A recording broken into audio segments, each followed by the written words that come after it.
Ésaïe 29, 10 à 14. En revanche, voici ce que dit l'Éternel. Dès que 70 ans seront passés pour Babylone, j'interviendrai en votre faveur, j'accomplirai ce que je vous ai promis en vous ramenant ici. En effet, moi, je connais les projets que je forme pour vous, déclare l'Éternel, projets de paix et non de malheur, afin de vous donner un avenir et de l'espérance. Alors vous m'appellerez, vous partirez, vous me prierez et je vous exaucerai. Vous me chercherez et vous me trouverez, parce que vous me chercherez de tout votre cœur. Je me laisserai trouver par vous, déclare l'Éternel, et je ramènerai vos déportés. Je vous rassemblerai de toutes les nations et de tous les endroits où je vous ai chassés, déclare l'Éternel, et vous ferai revenir à l'endroit d'où je vous ai fait partir en exil. Oui. Et ce qui nous intéresse ce matin, c'est le verset 12 au verset 14. Parce que nous avons couvert le verset 10 à 11 lors de la dernière réunion.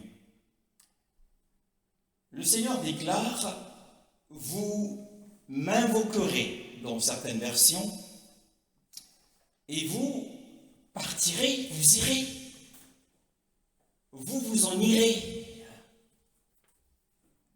Et pourquoi dit-il cela?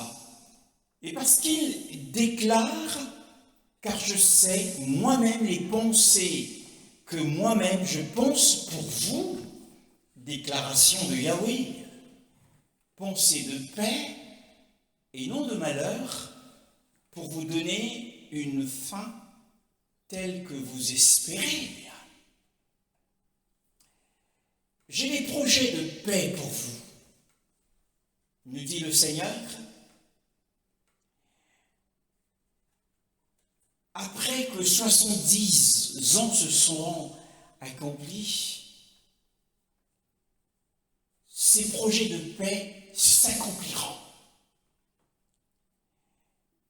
Au verset 12, il dit « Alors vous m'invoquerez et vous vous en irez. Et vous me prierez et je vous écouterai. » J'espère que chacun de nous est en train de saisir ce que le Seigneur veut nous dire. Il a des projets de paix. Mais il dit, alors vous m'invoquerez et vous vous en irez. Vous me prierez et je vous exaucerai. Ce que nous devons remarquer à partir de ces passages, c'est que lorsque Elohim est sur le point de donner à son peuple le bien qu'il attend, qu'il est sur le point d'accorder à son peuple la bénédiction que ce peuple est en droit de recevoir, parce que cette bénédiction a été promise par lui-même. Ce que nous remarquons, c'est que avant que cette bénédiction ne se réalise et ne s'accomplisse, Elohim déverse avant tout un esprit de prière. Elohim va inciter son peuple à la prière. Je connais les projets que j'ai formés sur vos vies, sur vos ministères, sur votre mariage. Ce sont des projets de bénédiction et non de malédiction pour vous donner un avenir fait d'espérance, mais seulement avant que ces bénédictions ne vous parviennent, eh bien je vous inciterai, je susciterai un réveil de prière en vous. Lorsque nous sommes dans un esprit de prière, c'est un bon signe, c'est une bonne prédiction qui indique que le Seigneur est sur le point de nous visiter avec miséricorde. Il est en train de nous dire que lorsque vous verrez, ou qu'il est en train de dire aux fils d'Israël, lorsque vous verrez la fin que j'ai annoncée approcher, alors vous m'invoquerez. Cela signifie que les promesses que Elohim nous donne ne peuvent en aucun cas remplacer la prière. Les promesses nous sont données afin de vivifier et de nous encourager dans la prière. Sans la prière, il n'y a pas d'accomplissement des promesses. C'est le titre que nous portons ce matin. L'accomplissement des promesses d'Elohim. Il a dit, je connais les projets de paix que j'ai pour vous. J'ai un projet de guérison pour toi. Il t'a peut-être dit que d'ici le printemps de l'année prochaine, eh bien, je te restaurerai dans ta santé. Mais si tu restes les bras croisés, attendant le printemps qui vient, ça te passera sous le nez. Car il dit, je connais les projets que j'ai formés sur vous, dit Yahweh, projet de bénédiction et non de malédiction. Alors, vous m'invoquerez et vous serez libérés. Vous m'invoquerez et vous serez délivrés. C'est ce qu'il est en train de dire aux fils d'Israël. Lorsque les 70 ans seront accomplis, vous prierez. Alors votre délivrance arrivera. Vous me trouverez si vous me cherchez de tout votre cœur, dit-il au verset 13. En cherchant Elohim, en tant qu'enfant de Dieu, nous devons nous donner de la peine pour le chercher. Ce n'est pas le cas de tout le monde. Nous ne le cherchons pas de la bonne manière. Pour chercher le Seigneur de tout son cœur, il faut premièrement trouver un certain nombre de choses. Généralement, nous entrons précipitamment dans la prière. Nous nous mettons à prier, oh Seigneur, fais ceci pour moi, fais ceci pour un tel. Oh Seigneur, étends ta main. Non, frère, tu dois te donner la peine de chercher premièrement à travers le livre de la vérité. Tu dois trouver les directions, tu dois trouver les encouragements de la foi. Tu dois trouver le bien-aimé dans le Seigneur, ton espérance dans la parole. Sans la direction de la parole, sans l'encouragement de la foi de la parole, sans l'espérance de la parole, et tes prières ne seront pas correctes. Nous allons expliquer cela. De tout votre cœur, cela signifie avec sincérité et avec droiture. Cela signifie de toute ta force, avec toute ton énergie et toute ta ferveur. Tu dois mettre tout ce qui est en toi dans la prière, c'est-à-dire tes sentiments, tes émotions, ta volonté, ton intelligence dans la prière. Et ceux qui cherchent le Seigneur ainsi, ils le trouveront comme leur généreux rémunérateur. Car il est le rémunérateur de ceux qui le cherchent, déclarent les Écritures. Nous devons chercher dans les Écritures la direction pour la prière. Nous devons chercher dans les Écritures l'encouragement de la foi dans la prière. Ézéchiel chapitre 36, le verset 37. Voici ce que dit le Seigneur, l'Éternel. Je me laisserai de nouveau consulter par la communauté d'Israël afin d'agir en leur faveur et je multiplierai les hommes comme un troupeau. Oui, ainsi parle Adonai Yahweh, je me laisserai consulter par la maison d'Israël. Elohim a parlé. Il a parlé, il a dit, je me laisserai consulter par la maison d'Israël. Lorsqu'Elohim a parlé, il le fera. C'est-à-dire qu'il sera recherché pour cela. Parce que la parole de Yahweh est sortie de sa bouche. Il exige que son peuple le recherche. Je me laisserai consulter par la maison d'Israël. Cela signifie qu'il exige que son peuple le recherche. Et pour cela, il va incliner le cœur de son peuple à le faire. Car il a dit, je me laisserai consulter.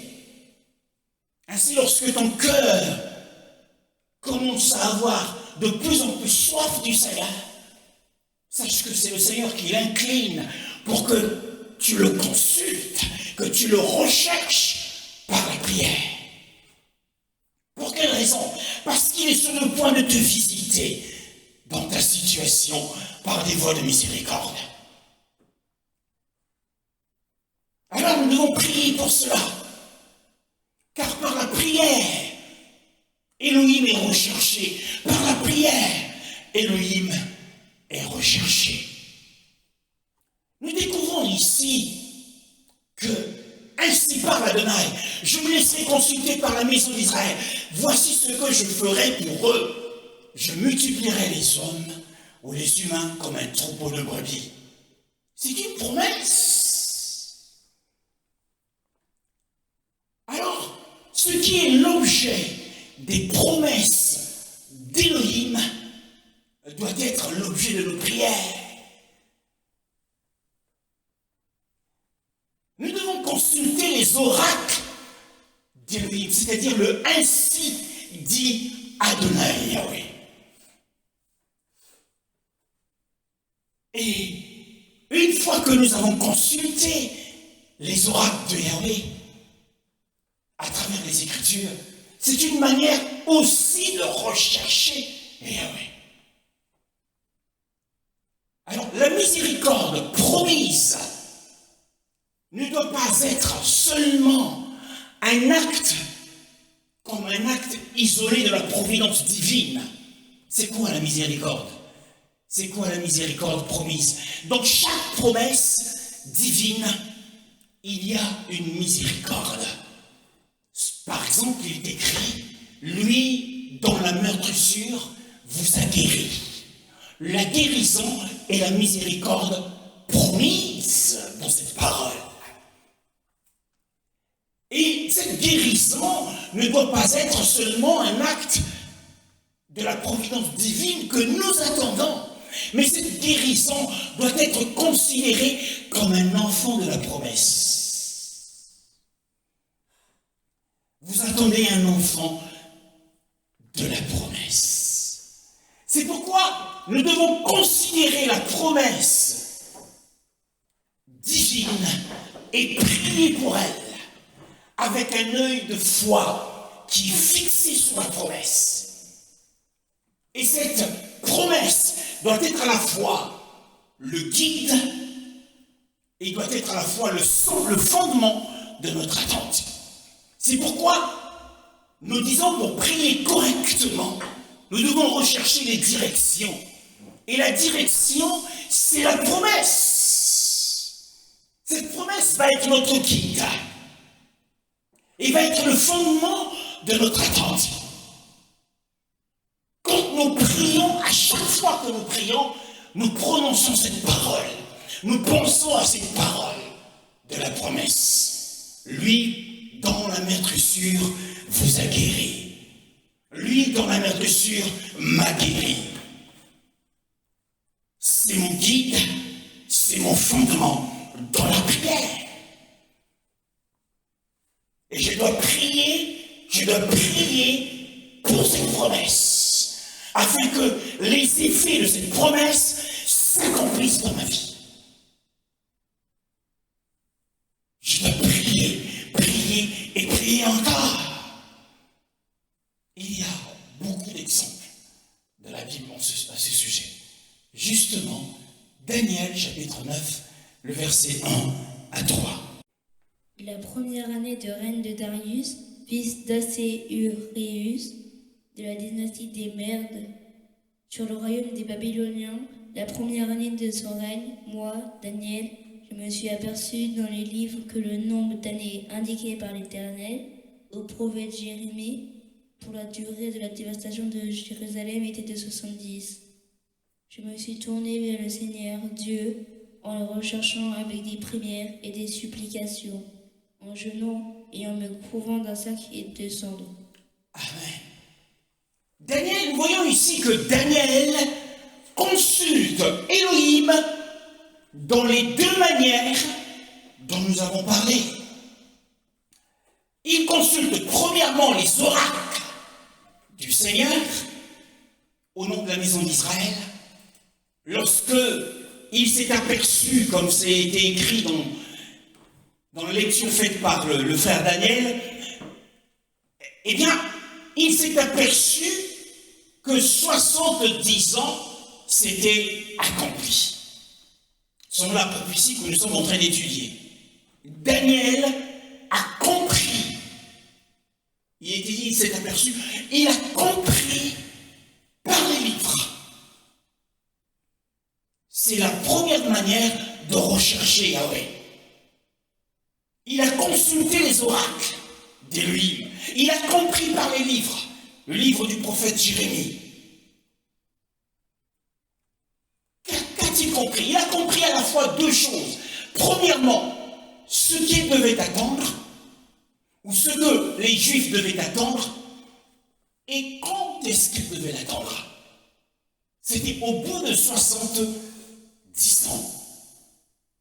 Et nous étions sous le règne de Darius, de la postérité des Mèdes. Et qu'a-t-il fait? Après qu'il ait compris ce qu'il devait attendre, et quand est-ce qu'il devait l'attendre, eh bien la Bible dit qu'il tourna son visage. Je tournai mes faces vers Adonai Elohim. Voilà la manière de prier, pour chercher Elohim par la prière. Premièrement, il s'est saisi des promesses et il a prié sur ces promesses. S'il n'avait pas prié, qu'est-ce qui se serait passé? Si Daniel n'avait pas prié, bien-aimés, nous devons noter que notre communion avec Elohim, avec le Seigneur, doit être maintenue de deux manières, par la parole et par la prière. Dans toutes les opérations de la providence divine que nous attendons, que nous avons reçues, eh bien, tout cela passe de deux manières, par la parole et par la prière. Le fondement de ton attente, de la chose que tu attends, c'est la promesse particulière que tu as reçue du Seigneur. Il doit être consulté de deux manières. Il faut absolument que tu aies une direction dans la prière. Et la direction dans la prière, c'est la promesse. Et dans cette promesse, il y a une miséricorde. C'est l'enfant de cette promesse que tu vas saisir matin et soir. Pas tes propres pensées. Ézéchiel, chapitre 14, le verset 14. Daniel et Job, eux auront la vie sauve à cause de leur justice, déclare le Seigneur l'Éternel. Oui, qu'il y ait au milieu d'elles ces trois hommes. C'était des hommes célèbres. Eh bien, ils étaient célèbres en quoi? Ils étaient célèbres pour la prière. Si je trouve au milieu d'elles ces trois hommes, Noah, Daniel et Hiob, c'est-à-dire Job, ceux-ci sauveraient leur âme par leur justice. De quelle justice parle-t-on ici? Vous vous souvenez de ce que le maître Yahushua nous a dit? Gardez-vous de pratiquer votre justice devant les hommes pour en être vu. Lorsque tu pries, dit-il, rentre dans ta chambre et ferme la porte derrière toi et prie, et le Père qui te voit dans le secret te le récompensera. Quand tu fais l'aumône, eh bien, ne sonne pas de la trompette comme le font les hypocrites, mais fais l'aumône en sorte que, eh bien, ta main gauche ne sache pas ce que fait ta main droite. Donc c'est la justice dont parlait le Seigneur. Ici, ces hommes de justice étaient des hommes de prière. Daniel était célèbre pour la prière et pour le succès que ses prières lui avaient procuré. Et il devint un tel homme célèbre de prière.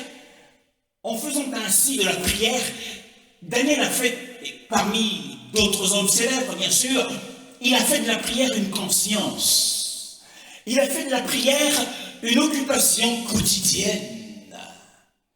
Et en faisant ainsi, en faisant de la prière une occupation quotidienne, Elohim a considérablement béni cet homme.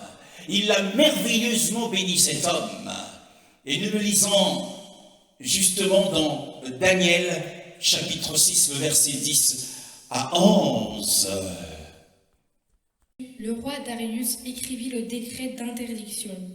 Lorsque Daniel fut au courant de la rédaction de ce décret, il se retira dans sa maison, où les fenêtres de la chambre à l'étage étaient ouvertes, dans la direction de Jérusalem. 3 fois par jour, il se mettait à genoux, priait et exprimait sa reconnaissance à son Dieu, tout comme il le faisait avant.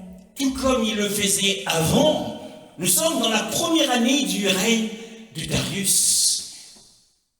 C'est à ce moment-là que Daniel avait compris par les Écritures que 70 ans s'étaient écoulés et que le temps était venu, qui était le temps, le jour de la délivrance des fils d'Israël. Et à cet effet, Daniel, c'était juste avant qu'il ne soit jeté au fosse aux lions. En fait, il y a un recoupement entre le chapitre 6 et le chapitre 9. Entre le chapitre 6 et le chapitre 9, on a des visions qu'il a reçues. Mais il y a un recoupement. Donc c'est le chapitre 6 qui concerne le règne de Darius. Parce que juste après Darius, c'est son neveu, Cyrus, qui reprendra le pouvoir. Et c'est par Cyrus que Yahweh va délivrer les fils d'Israël. La Bible nous dit que Yahweh réveilla l'esprit de Cyrus. Nous l'avons déjà vu, donc ni par force, ni par puissance, mais c'est par mon esprit, dit Yahweh.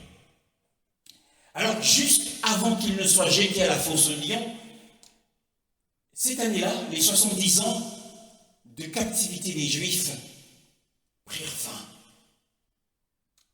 Mais le décret pour leur libération n'était pas encore publié. Alors, de sorte que Daniel, qui s'était saisi des promesses du Seigneur, adressait constamment des prières à Elohim. Il adressait fréquemment des prières à Elohim.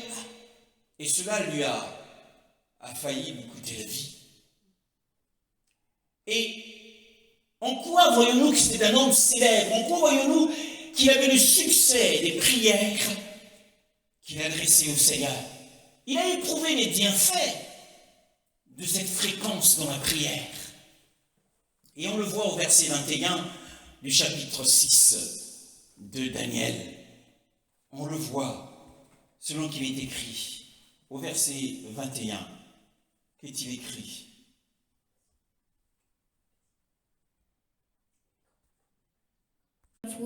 Il appela Daniel d'une voix triste et lui demanda: Daniel, serviteur du Dieu vivant, ton Dieu que tu sers avec persévérance, a-t-il pu te délivrer des lions? Ah oui, ton Dieu que tu sers avec persévérance. Il servait Dieu, Elohim, avec persévérance, comme nous l'avons lu au verset 11. 3 fois par jour, il se mettait à genoux et il priait en direction de Jérusalem. Il servait Elohim avec persévérance. Alors il a éprouvé les bienfaits de toute la peine qu'il s'était donnée dans la prière. Et que dit la suite de ce verset? Parce que si Darius était triste pour lui. Ton Dieu que tu sers constamment, que tu sers avec persévérance matin, midi et soir, t'a-t-il délivré des lions? Alors Daniel parla avec le roi. Il répondit, roi, vis éternellement. Mon Éla a envoyé son ange et a fermé la gueule des lions. Pourquoi? Eh bien parce qu'il priait constamment. C'est le réconfort, c'est le résultat, c'est le succès d'une vie de prière avec persévérance, d'une consécration merveilleuse. Bien-aimé dans le Seigneur, la Bible dit qu'il se mettait à genoux. Oh, il se mettait à genoux. Le verset 11, lorsque Daniel sut que l'écrit était signé, il entra dans sa maison où les fenêtres de sa chambre haute étaient ouvertes dans la direction de Jérusalem. 3 fois par jour, il se mettait à genoux, priait et rendait grâce devant son Éla, comme il le faisait auparavant. Le décret n'avait rien changé de sa pratique constante de la prière. Il se mettait à genoux. Ce que ce geste signifie, c'est le geste le plus approprié de la prière, le plus approprié dans la prière. Et c'est le geste qui exprime le plus l'humilité du croyant. C'est le geste qui exprime le plus la révérence du croyant ou de l'enfant d'Élohim envers son Dieu. C'est le geste qui exprime le plus la soumission du chrétien à Élohim. Se mettre à genoux. S'agenouiller est une posture de mendicité. Et nous venons à Élohim comme des mendiants. Des mendiants pour nos vies, et qu'il nous importe d'importuner. Nous importunons le Seigneur lorsque nous nous mettons à genoux. Faisons l'effort de nous mettre à genoux et de demeurer longtemps en la présence du Saint-Esprit. Bien-aimé, c'est la chose la plus difficile, mais c'est la chose la plus merveilleuse. Lorsque vous réussissez cet exercice, et que vous vous tenez à genoux, les mains levées au ciel, 1 heure, 2 heures, 3 heures, 4 heures, 5 heures du temps, bien-aimé dans le Seigneur, vous ressentez sa présence et vous ressentez son soutien. C'est la soumission à Elohim. La Bible dit, soumettez-vous sous la main puissante d'Elohim et il vous élèvera au temps convenable. N'oubliez pas de vous mettre à genoux comme l'a fait Daniel. Au verset 11, oui, il dit 3 fois par jour. À qui se référait-il? Eh bien, Daniel s'est inspiré de David. Le psaume 55, le verset 17.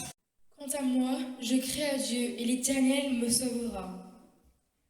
Le soir, le matin, à midi, je soupire et je gémis. Et là, il entendra ma voix. Oui, le soir, le matin et à midi, je me plains et je gémis. Et il entendra ma voix. Ça, c'est David. Et notre Daniel, homme célèbre dans la prière, s'était inspiré de David. Dans une autre version, il est dit, il ne dit pas « je gémis », mais il dit « je méditerai ». Cela signifie, c'est le premier mot en fait, et non pas que je gémirai, mais je méditerai. Je parlerai avec mon cœur. Je parlerai avec mon cœur. Je parlerai avec mon cœur. Je parlerai avec mon cœur. Et la prière viendra de là. Et donc la prière viendra de là. Alors, nous prions correctement lorsque nous prions avec tout ce qui est en nous. Nos émotions, comme nous l'avons dit tout à l'heure. Nous pensons d'abord et nous prions ensuite sur nos pensées. C'est ce que fait David. Il médite premièrement et ensuite il parle au Seigneur. Cette méditation, c'est qu'il s'adresse à son propre cœur. Cela vient de son cœur. Car la véritable nature de la prière, eh bien, c'est lorsque notre cœur s'élève vers Elohim. Alors, il est probable que David était dans une situation de détresse, dans le psaume 55. Alors, il s'est mis, et dans la version que nous lisons, il s'est mis à gémir, gémissant ou soupirant. Que nos soupirs soient inexprimables. Soupirant en présence du Seigneur, mais sur le fondement et la direction, sur le guide de la parole de la promesse, de l'enfant de la promesse que nous attendons. Tu dois connaître par cœur une promesse. Tu dois connaître textuellement une parole du Seigneur telle qu'elle est écrite dans les Écritures. Chaque jour, tu la prononceras. Elle restera dans ton cœur. Je serre ta parole sur mon cœur.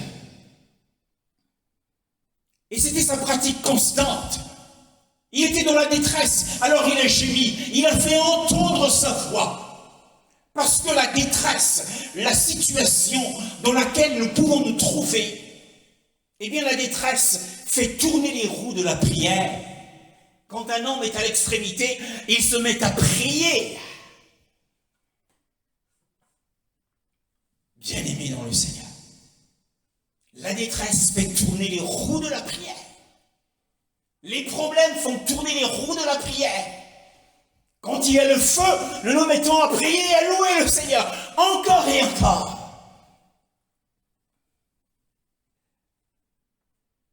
Eh bien, si nous pensons que notre corps, le corps que nous avons, que nous disposons par la miséricorde du Seigneur, ce corps vivant que nous avons, et qu'il a besoin d'être rafraîchi par la nourriture. En Europe, c'est même 4 fois par jour. Matin, midi, après-midi et le soir. Nous rafraîchissons ce corps, nous le nourrissons. Alors, pouvons-nous penser que cela peut servir aussi à notre âme? Notre esprit et notre âme ont besoin de la prière. Nous devons aussi prier constamment et fréquemment pour nourrir l'esprit du souffle d'Élohim et de sa parole. Et nous avons lu dans Daniel 9, le verset 3, nous avons lu ces paroles. Je tournais mes faces vers Adonai Elohim pour le chercher par la prière et la supplication. Il a non seulement adressé des requêtes à Elohim, mais il a aussi adressé des supplications à Elohim. Pourquoi? Pourquoi a-t-il supplié Elohim afin que s'accomplisse sa parole? Eh bien, il avait peur que les péchés du peuple juif à Babylone n'incitent Elohim à différer leur délivrance plus longtemps que prévu. Le péché, bien-aimé dans le Seigneur, dans ta vie, la désobéissance dans ta vie va différer plus longtemps que prévu la délivrance qui t'est destinée. Le péché, c'est une chose qui te prive de la bonne chose que tu attends. au temps d'Élohim. Le péché va donc rallonger le temps de ta délivrance, va rallonger le temps de ta restauration et va te priver de la faveur divine. Fais attention à tes voix. Daniel avait peur que le peuple ne soit pas prêt à recevoir la grâce d'Élohim pour la délivrance que Élohim était sur le point de déverser telle une providence afin d'accomplir sa prophétie biblique. Lorsque nous péchons après avoir reçu la promesse divine, nous sommes en train de dire au Seigneur, Seigneur, nous ne sommes pas prêts à recevoir la grâce que tu nous as promise. Attention à nos accès de colère, attention à notre convoitise, attention à notre désobéissance, attention aux querelles, aux disputes. Ces choses vont retarder longtemps, plus longtemps que prévu, la bénédiction que nous attendons du Seigneur. Jérémie 33, le verset 1 à 3. La parole de l'Éternel fut adressée à Jérémie une deuxième fois, alors qu'il était encore enfermé dans la cour de la prison. Voici ce que dit l'Éternel, qui met en œuvre ces événements. L'Éternel qui leur donne forme en les préparant, celui dont le nom est l'Éternel. Fais appel à moi et je te répondrai. Je te révélerai des réalités importantes et inaccessibles, des réalités que tu ne connais pas. Oui, belle version des Écritures. Ah, j'aime cette parole et tous les enfants d'Élohim aiment ces paroles. Oui, la parole de Yahweh apparut une seconde fois à Jérémie, quand il était encore enfermé dans la cour de la prison. Bien-aimé dans le Seigneur, les choses allaient de mal en pis pour Jérémie. Il était enfermé en prison. Et il a entendu la voix de Yahweh pour la seconde fois. Eh bien, cela signifie que Elohim parle une fois, oui. Il parle deux fois, oui, pour encourager son peuple. Job 33, le verset 14. Dieu parle cependant, tantôt d'une manière, tantôt d'une autre, et on ne le remarque pas. Oui. Elle, c'est-à-dire Elohim, parle en effet une fois et deux fois. Mais l'on n'y prend pas garde. On ne le discerne pas. Pourquoi doit-il parler une fois, deux fois? Toujours répéter, répéter, répéter, répéter. Pourquoi doit-il parler deux fois? On entend les mères dans les foyers dire, je dois toujours répéter, répéter, répéter, répéter. Pourquoi Elohim doit-il parler deux fois? Eh bien parce que nous sommes tellement désobéissants que nous avons besoin des préceptes de sagesse sur préceptes de sagesse pour nous ramener sur la voie de l'obéissance et du devoir. Elohim doit parler deux fois parce que nous avons besoin, nous sommes tellement incrédules, il y a des fois que la foi faiblit, que nous sommes désespérés et que nous devenons méfiants.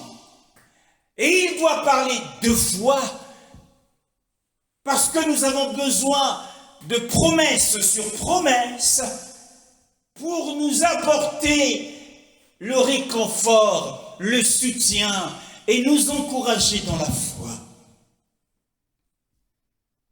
Il nous parle deux fois pour nous avertir du danger que nous sommes en train de courir. Retour à Jérémie 33.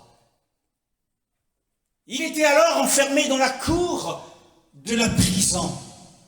Et nous comprenons qu'aucun confinement, quel qu'il soit, aucune prison, qu'elle soit spirituelle, qu'elle soit physique, ne peut priver le peuple d'Élohim de sa présence. Bien qu'il soit enfermé, eh bien la parole de Yahweh a paru une seconde fois à son serviteur. Et nous savons tous que les plus douces épîtres de l'apôtre Paul étaient celles qui portaient la date de la prison. Il les a écrites pour la plupart lorsqu'il était en prison. Mais quelle inspiration, quelle révélation avait-il reçue? Au verset 2, ainsi parle Yahweh qui fait ces choses. C'est bien dit dans ta version. Qui met en œuvre ces événements. Il est en train de signifier ici qu'il est l'auteur et le formateur du ciel et de la terre. Et qu'il est par conséquent, il a tout pouvoir entre ses mains. Il faisait référence à la prière de Jérémie, au chapitre 32, le verset 17. Nous allons le lire, ou la lire. Seigneur éternel, c'est toi qui as fait le ciel et la terre par ta grande puissance et ta force. Rien n'est trop difficile pour toi. Oui, rien n'est trop difficile pour toi. Il a tout pouvoir dans ses mains. Alors, rien n'est trop difficile pour lui. Lui qui met en œuvre ces événements. Il est l'auteur et le formateur de la promesse concernant la délivrance des Juifs à Babylone. C'est lui qui a établi le plan de restauration de Jérusalem. Nous l'avons lu, nous l'avons appris lors de la dernière réunion. Il connaît toutes ses œuvres de toute éternité. Donc il a planifié, il a dit, je connais les projets que j'ai formés pour vous. J'ai un plan de restauration, ma bien-aimée, pour ta santé. C'est moi qui l'ai formé, ce plan. C'est moi qui l'établira. Car la promesse que j'ai faite, je la réaliserai. Oui. Pourquoi dit-il cela? Car il dit, lui dont le nom est Yahweh. Donc nous comprenons que le nom de Yahweh signifie celui qui réalise les promesses. Magnifique est le Seigneur. Car il dit, car Yahweh est mon nom. Ainsi parle Yahweh qui fait ces choses, Yahweh qui les forme et qui les établit. C'est-à-dire qui les réalise. Car mon nom est Yahweh. Tout est dit. Mon nom est Yahweh. Yahweh est un Elohim qui donne l'existence à ses promesses par leur accomplissement. Et il a promis à Jérémie que 70 ans s'écouleraient et après ces 70 ans, le peuple l'invoquera, alors ils seront délivrés. Vous en irez et vous prierez et je vous exaucerai. Donc c'est lui qui va donner l'existence à la promesse que tu te saisis comme direction, comme guide et comme fondement de ton espérance dans la prière. Son nom est Yahweh. Et le nom de Jésus en français, Yehoshua en hébreu, signifie Yahweh sauve.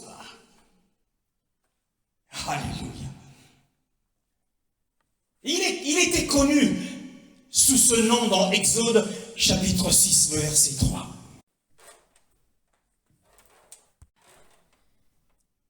Je suis apparu à Abraham, à Isaac et à Jacob comme le Dieu Tout-Puissant, mais je ne me suis pas pleinement fait connaître à eux sous mon nom, l'Éternel. Oui, je ne me suis pas fait pleinement connaître sous mon nom de Yahweh. L'Éternel en français, Yahweh en hébreu. Je ne me suis pas fait connaître sous ce nom. Donc lorsqu'il apparaît à Moshe, il apparaît à Aaron et aux anciens d'Israël, il leur apparaît pour accomplir la promesse qu'il avait faite à Abraham dans Genèse chapitre 15. Que sa postérité passera plus de 400 ans dans la servitude. Et au-delà, lorsque le péché de ces esclavagistes sera comblé, eh bien, ils retourneront sur cette terre-ci. Alors nous voyons que lorsqu'il apparaît à Moshe, il apparaît comme, il dit, je ne me suis pas fait connaître à Abraham, à Isaac, à Jacob, sous ce nom, dans sa plénitude. Mais je m'apparais à vous sous ce nom dans la plénitude, car je suis un Elohim qui perfectionne. C'est ce que signifie le nom Yahweh, celui qui perfectionne. Nous lisons dans Genèse chapitre 2, le verset 4, ces paroles. Telle fut l'histoire du ciel et de la terre quand ils furent créés. Lorsque l'Éternel Dieu fit la terre et le ciel, il n'y avait encore aucun arbuste des champs sur la terre et aucune herbe des champs ne poussait encore, car l'Éternel Dieu n'avait pas fait pleuvoir sur la terre et il n'y avait pas d'homme pour cultiver le sol. Alors, nous découvrons que la première mention du nom de Yahweh fut prononcée ou fut déclarée au verset 4, telles sont les généalogies des cieux et de la terre lorsqu'ils furent créés au temps où Yahweh, Elohim, fit la terre et les cieux. Lorsque les cieux et la terre, lorsque ces deux grandes pièces furent achevées, alors et seulement alors, le Créateur fut appelé Yahweh. Elohim signifie le Dieu de puissance et Yahweh signifie le Dieu qui perfectionne, le Dieu qui mène à la fin, le Dieu qui accomplit. Donc Yahweh Dieu, puissant accomplisseur, puissant perfectionneur, puissant consommateur. Bien-aimé dans le Seigneur, il est Yahweh dans ta vie. Il est Yahweh dans ta vie. Et les promesses qui t'ont été faites seront accomplies si tu suis les directives qu'il nous donne ce matin. Dans Jérémie 33, le verset 3, Yahweh lui dit, appelle-moi, invoque-moi, et je te répondrai. Waouh! Pourtant, Jérémie, au chapitre 32, le verset 16, nous lisons, Après avoir remis les contrats de vente à Baruch, fils de Nérija, j'ai adressé cette prière à l'Éternel. oui, nous voyons que au verset 16 du chapitre 32, Jérémie avait prié, pourtant. Il avait prié au verset 32, au verset 16 du chapitre 32. Il avait prié, mais au chapitre 33, au verset 3, Yahweh lui dit encore, invoque-moi. Il doit prier de nouveau. Pourtant, il avait déjà prié, mais le Seigneur lui dit, prie encore. Ceux qui s'attendent, bien-aimés, cela signifie que ceux qui s'attendent à recevoir les consolations du Seigneur pour les délivrer des maladies de leur corps, pour les délivrer de la stérilité, pour le délivrer du célibat, pour le délivrer de l'insuccès dans le ministère, ils doivent continuer à prier sans relâche. C'est ce que cela signifie. Au chapitre 32, verset 16, il a prié. Mais au chapitre 33, le verset 3, Yahweh lui dit, prie encore, invoque-moi encore. Nous devons l'invoquer, alors il nous répondra. Comme il l'a dit à son fils, le psaume 2, le verset 8. Le Père s'adresse au Fils qui s'est incarné. Il dit, demande-moi, prie, et je te donnerai les nations pour héritage. Nous voyons ici l'intercession de notre souverain sacrificateur. Il intercède, il doit intercéder. Lui qui est un homme, à la fois 100% homme et 100% Elohim, il doit intercéder. Demande-moi, et je te donnerai les nations pour héritage, et les extrémités de la terre pour propriété. Et à Jérémie, il dit, appelle-moi, je te répondrai, et je te raconterai des grandes choses. Comme c'est dit dans ta version, c'est très intéressant, ce qui est écrit dans ta version. Oui, je te révélerai des réalités importantes, des réalités inaccessibles, afin que tu ne sois pas dans l'ignorance totale.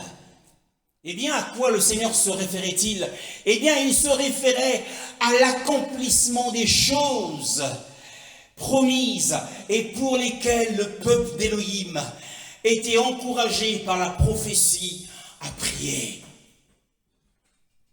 Les réalités inaccessibles, les réalités que tu ne connais pas, l'accomplissement de ta guérison, ou de la promesse de ta guérison sur tes maladies corporelles, ta délivrance des puissances des ténèbres. Eh bien, je te révélerai ces choses, je te les montrerai. Je te montrerai les choses qui vont s'accomplir bientôt. C'est les choses qui sont écrites dans le volume de mon livre dans le ciel. Afin de t'encourager par cette prophétie, par cette vision, à prier et à prier encore. Bien-aimés, les promesses, encore une fois, nous sont données non pas pour remplacer la prière, mais les promesses nous sont données afin de vivifier et d'encourager la prière. Nous bénissons son nom ce matin parce qu'il est Yahweh.